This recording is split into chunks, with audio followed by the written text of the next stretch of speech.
and welcome to the Fraternal Outdoors Hot Mic series.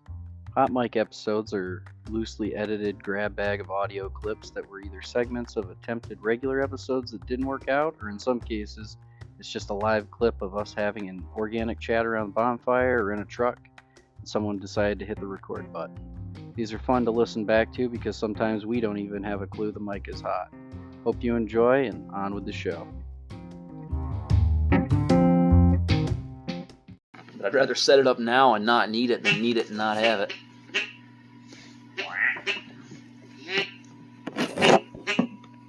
God, in all honesty, you need to put your fucking diaphragm into that and not your mouth. Do that. Did you hear me? Yeah. Speak from your diaphragm.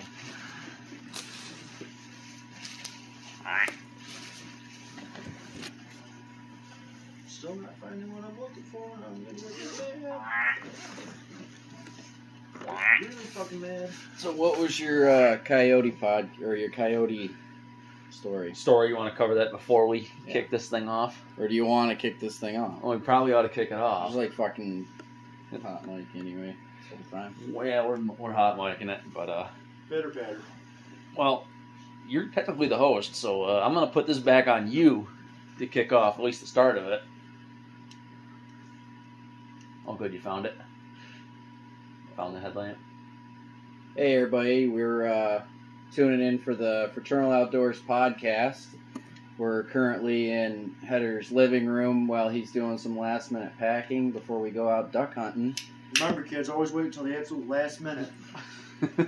And we're just hanging out, and we figured we'd turn on the mic and see what we can get up to. So, just be having a regular circle up around the living room, and you're on for the ride. So you're going to tell us about a coyote story? Yeah, so Shooter? I'll tell the redneck coyote disaster that was this past weekend. So I went out for the first weekend of duck season, and instead of doing duck hunting like a smart human being, I decided, well, I ought to observe the wife's birthday and go home to her family. So went upstate New York, and we were hanging out around her place. I was helping her get some stuff ready for a craft show that her and her mother were doing. Brother-in-law comes downstairs and he goes, "Hey man, you want to go coyote hunting tonight?" I was like, "Yeah, that sounds pretty good. I'm on board for that." And I said, "I didn't bring anything. I didn't plan on going hunting. I don't have anything. Don't worry about it. We'll figure it out." I had the first wrong decision is we'll figure it out. So I went to her dad, his dad and her dad, and said, "Hey, what rifle do you have that doesn't cost me $5 a round to shoot it? That if I shoot a coyote, you're not going to be real mad the bullet's gone." I was, well, I got a .338 Win Mag, a 6.5, and a .280. None of those sound ideal. He goes, "Well, the .280 is what I got the most ammo for." I'm like, all right, well, why not? He goes upstairs and he comes down. You got just like it's a detachable box mag. It's like 4 rounds. All right, less than ideal. You want me to shoot those 4 rounds if I get up to it? He goes, "No, I guess I don't care." All right, cool. I'll load the .280 into the truck. And brother-in-law's name's Cole. He loads at .308 in the truck, and he goes, "Oh yeah, I got everything I need." All right, cool. He invited one of his buddies. His buddy's name is Gage. Invited him out to come out with us. Gage gets out of work late. Shows up at the house. He goes, "I got 2 22s and a handful of ammo." All right, well, you're already here, and you brought your spotlight, right, from home? Not on the spotlight. Oh, all right. Oh, I guess we don't have a spotlight. We're going to have to really figure this out. And so we drove up into the woods. And where we were hunting, it's up in the big woods. It's up in the land tracks, the logging tracks. And they had just freshly done a bunch of logging. And so we get up there and we stop into the hunting camp that's up on this acreage to tell the folks that were there, because we didn't plan this. They didn't know we were coming. Right. Just like, hey, probably ought to mention to somebody that we're going to do this in the middle of bow hunting deer season in upstate. And I think it was opening. I think last week it was muzzleloader. Like it was opening muzzleloader up there. Yeah, I think north part of the state's open now. So, you know, there's a bunch of these guys up at this hunting camp. This hunting camp's been open for fucking 100 years. Ancient. And the one we get up there, and the one younger guy that's up there, it's cousins of my brother-in-law. He's like, well, we got one at our camp down the road. All right, this sounds real promising. Get in the truck. Let's go get it. We get in the truck, and we're heading down the road. He's sitting in the back seat trying to give us directions. He's like, I think it's straight through here. I think it's straight through this intersection. Make a left. All of a sudden, we're like, but we were on back roads to start with. This looks like a four-wheeler trail, and we're taking a full-size pickup up the side of a fucking mountain. We're like, this ain't right. Something ain't Sounds right. like a good time. That sounds like the kind of To be trip fair, I want to go on. I have done way worse with my two-wheel drive Ranger. This is a brand new 2022 pickup truck. Well, you sounded like my older brother with his fucking brand new truck. Less than 1,000 miles. Brand new pickup truck. All right, well, that's a little newer than my brother's. All right, brand new. Brand, like, Different, I picked guess. up a week ago, brand new pickup truck. But you weren't driving, were you? I know, he was driving. He ain't driving his truck up a four-wheeler trail. Oh, so it's not on you, it's on him. I like Well- driving four-wheeler trails with my truck, though. He got mad, and he finally pulls over on the side of this four-wheeler trail, and I say the side, he's still dead smack in the middle. I was, where the fuck are we going? Oh, we over to the gravel mill and make a left. We went straight through the gravel pile 3 intersections ago when you told us to keep going straight. He goes, oh, well, you're going up the side of the mountain now. This is Bald-Faced Mountain. We're fucking up there in a four-wheeler trail with a full-size pickup truck. How do we turn this fucking thing around? Oh, this is going to be fun. So I get out, and I don't have a spotlight, because that's what we were going to get. So I was like, all right, well, I got a flashlight and a phone. Turn around. Some unbeknownst miracle, at one point, that trail must have been a logging road, because I could see the remains of a logging road that turned, and at that point, veered like a K-turn. Mm-hmm. I was like, all right, trust me. He's like, I don't like this. You started with, all right, trust me. You're going to put your brand new truck in reverse. You're going to back up this sketchy-looking hill. I promise you it was one trail, and we're going to turn around. So we turn around, and it went without a hitch. We get back down to the gravel mill. We make the now a right-hand fucking turn. Should have been a left. And we're heading down the hill, and all of a sudden it's getting swampy. And he's like, oh, yeah, it's on the other side of the swamp. Like, we don't come this way with vehicles. Dude, why the fuck are you guiding us? Where are you taking us? And they'll screw it, we're already here. And I was like, all right, put it for. Anyways, moral of the story. We go down there, we get there. We go into his camp, and he goes, oh, we only have this spotlight. He holds up, it's like one of those, like, Maglite D-cell battery flashlights. Dude, I've got a little handheld that's about the size of that microphone. That is brighter than most spotlights I had ever. I wasn't mad until he, like, handed it to me, and I clicked it on, and I'm like, it's bright. But this thing's from, like, 1973. It's got an incandescent bulb in it, and it's yellow light. Like, I'm like, all right, this was a great idea. Bad practice. We've now wasted, like, an hour and 20... We went up there at, like, 9:30. It was already dark as fuck. We wasted an hour and a half. It's now, like, 10:30. We're like, are we still going to coyote hunt tonight sometime? So we go all the way back to the original hunting camp. We drop the kid off. We head out to this logging landing. We get there. We say, hey, Gage, pull the call out. Because we had given him the call at the house when we left the house. Over 2 hours ago, we were like, hey, pull the call out of your bag. Like, let's let off a scream and see what's out here. And this kid reach into the fucking bag and go, I don't have it. I gave it back. We're like, no, we gave it to you when we got in the truck when we left the house. Where is it? We tear the whole truck apart. It's sitting on the bar top back home at his house. We have no calls, no real spotlight. He doesn't have any 308 with him. He thought he had it in the truck. It wasn't in the truck because it's a new truck. Can't you make a good coyote? Yep. We'll get there. Jesus Christ. So that's a no. So we have four rounds of 280, a handful of 22 in the middle of a giant log landing. We parked the truck in the middle of the log landing because we're like, well, at this point we're fucked. Nothing's coming. Roll all the windows down. Roll the tonneau cover up. We're sitting in the bed of the truck. We got 2 guys in the truck. Screw it. What the hell? We'll try. I was like, I'm okay with a coyote yell, but I'm not great. Gage's like, I'm pretty good. Fuck it. Can't be any worse. Doesn't he howl and we get a response immediately? So he lets out that yowl and these coyotes are coming. But we don't have a good spot. We don't have a real good setup. We're in the middle of a fucking field in a pickup truck. This is going to go real fucking well. So we're sitting there, and all of a sudden, Cole goes, I think I hear one. Listen, I'm on the other side of the truck. I can't hear shit. Normally. Right.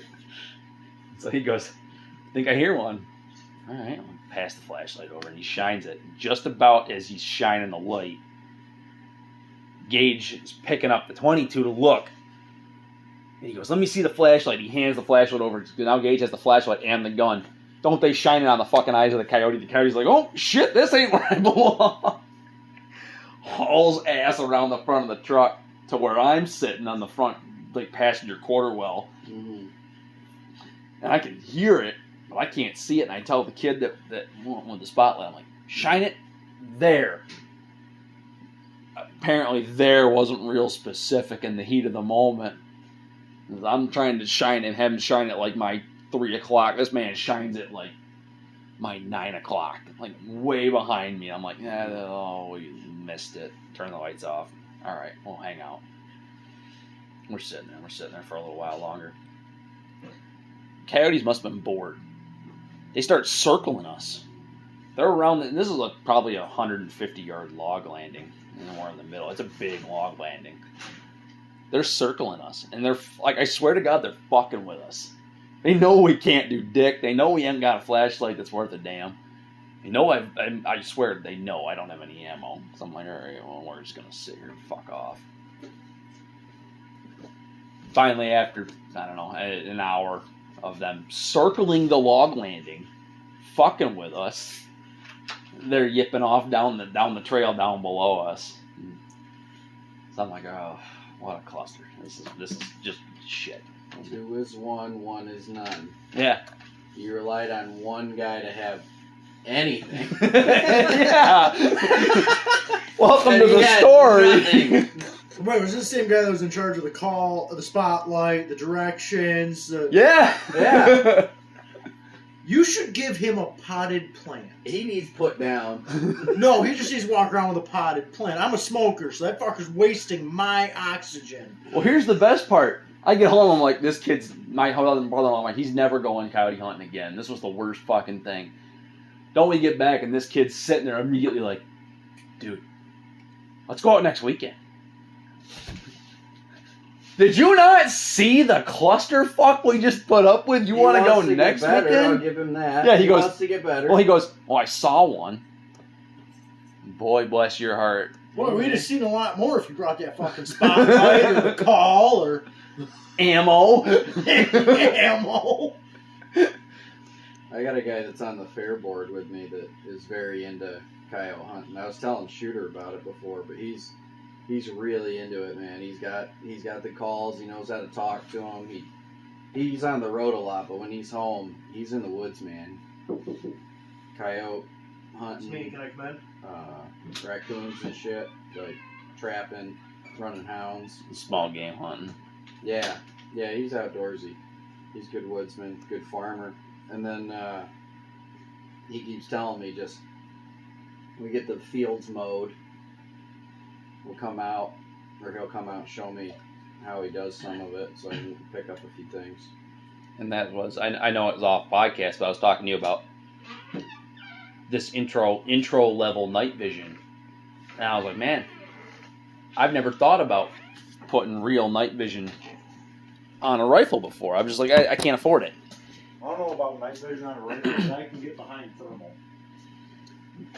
It's about an extra $500 to get thermal, but night vision, you can get that in a reasonable price for like $550, $600. You get nods, and then you can just use all of your existing rifles. Won't work that real good. By the time you put it through the glass. So you got the right eye relief.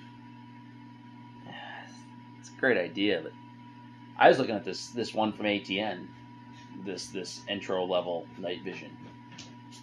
And I was like reading reviews. And I went down the rabbit hole pretty hard. I was like, all right, like $600. I know you got coyote problems on your farm. Maybe I can make this work. Like maybe I'll just buy night vision. They just make more though. They have some, like the studies show, they have like a biological trigger that if they start getting picked off, the females start. Yeah, the litter sizes producing increase. more. Yeah, I've seen that. You're putting your license in your wallet. Yeah. So when you can't find that fucker in the morning, Hey, it's in your so wallet. Okay. is that the back tag or the license? Both. Okay. Where's your duck stamp? Duck stamps in her wallet.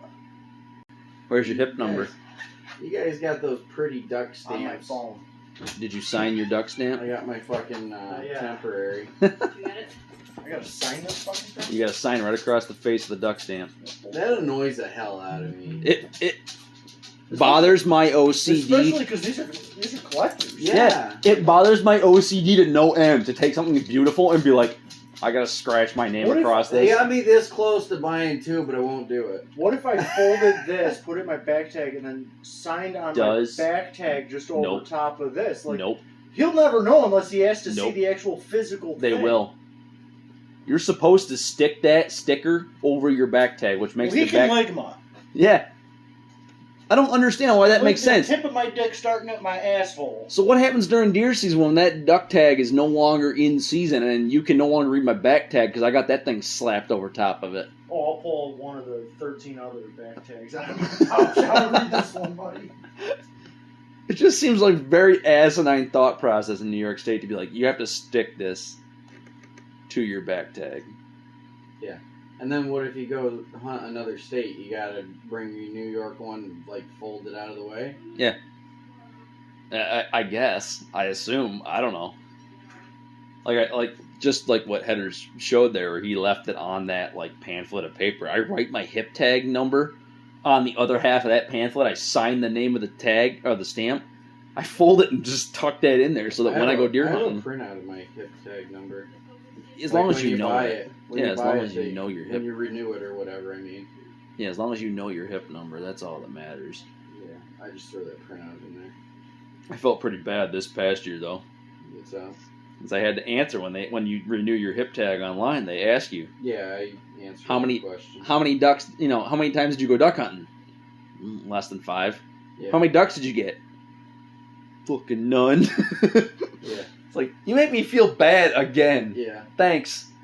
I'm aware that I fucking didn't do well last season. Like, you gotta just shove that right in my face and grind it in there just for a little extra salt. It's motivation.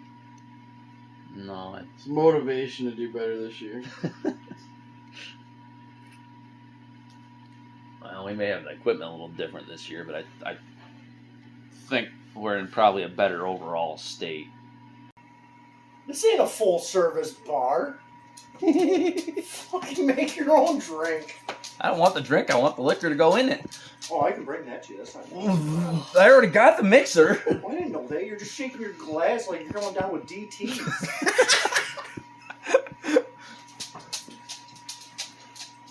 Duck stamps in the wallet with the back tag. So Signed. Signed. I'm not sticking it to my tag. You can fuck off. Oh, that was also a fun noise. Missed the fun conversation with trying to pick out that bottle. This specific I bottle? asked Woody what he wanted. He's like, well, we don't have to. He was trying to uncork good booze. Hold on. So I pick up a bottle of Gentleman's Jack. Woody's like, well, I don't think we're quite fancy enough to have that. So the next bottle I grab is Jack Daniel's Single Barrel. Do you own cheap liquor? No. All he owns is Jack Daniels, apparently. Jim Beam apple in there. That's true. Some Jim rock Beam. and rye. If you would have Yeah. told me this is what I was going to drink, I'd have brought my junk stash to unload. He had Jack of And by every- junk- There's 2 more boxes of liquor. Right? And and by junk stash I mean Dewar's Scotch, because that's what I won't If I drink. dig- He I'm had sure I Jack. He had Jack at every tier. I'm sure I have. There might be some We're very scotch. bougie when it comes to our liquor. I'm not. It's called I have a wedding's worth of leftovers to drink. Fuck it, bring out the fireball. Here we go. No, because I have No taste. Fireball. I think all the fireball's gone. Probably. If not, Smart fish. We're bringing it tomorrow and leaving it at my dad's house. Not tomorrow. That's tomorrow. Saturday. If you've ever seen an opportunity in editing, that was it. You edit this so that I'm calling my wife a house hippo. I will kill you from where I stand in my living room, so help me God. Perfect. Buck's out of work. I'm calling for the Mosum. It's not working today. Even better, he can deliver it. It's not delivery, it's disaster. No, that's if I call Myers for the 50. How's it saying go? Don't fuck with somebody who can end you from a different zip code. Oh man.